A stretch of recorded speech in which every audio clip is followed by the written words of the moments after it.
Hi everyone, good evening, good afternoon. It's Friday.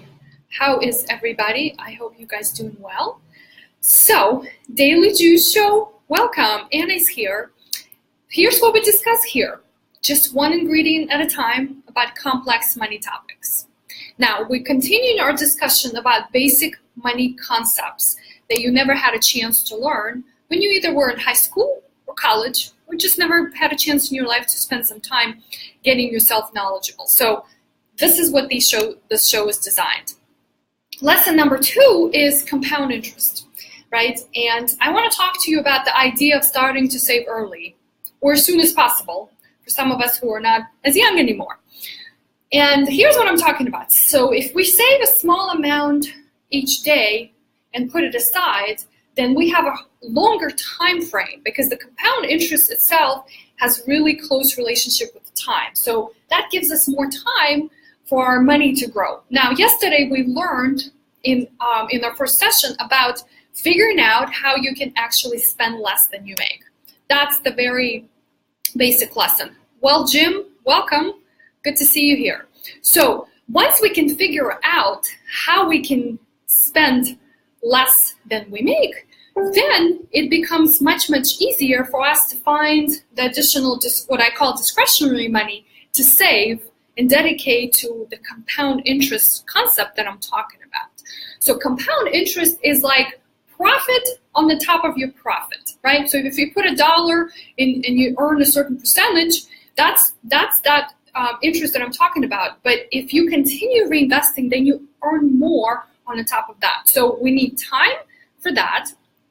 And we need, obviously, the savings. Now, the younger and the faster you start, the more time you obviously have. So going back to understanding how we can live beneath our means and starting to look at how can you save.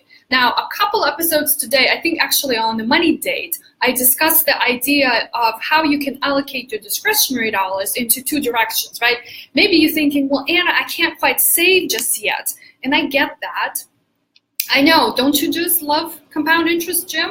I know, that's the magic that happens if you just start saving. So remember how I talked about if you have a certain amount that you can allocate to maybe paying off your debts and that's what you're stuck on, that's fine. But if we can sort of separate paying the debts separate paying the debts a little bit and as well as saving, then that's going to kill 2 birds with 1 stone. Right? We're going to get a hold of that compound interest that I'm talking about, and we're going to pay our debts off faster. Hi, Alexi. Thanks for joining. So that's the idea. Now, I know we always have to come back to this not so interesting concept about looking at our expenses, making sure we're tracking everything well, but that's how it goes. It's one of those things that never goes away. Now, tomorrow I'm teaching my Money Flow Bootcamp. So if you haven't joined yet, that may be something that you need to consider because there is a way of you setting up a system where you have to spend less time on attending to managing those not so fun activities, okay? So consider that. But for today, I want you to think about compound interest. So next time when you have an extra $1 that you didn't spend, consider it investing because there's definitely magic that happens in the background. That's all I've got for you guys today, okay? And until next time, remember, it's your money, it's your future wealth, and I'm here, and it's just one step at a time.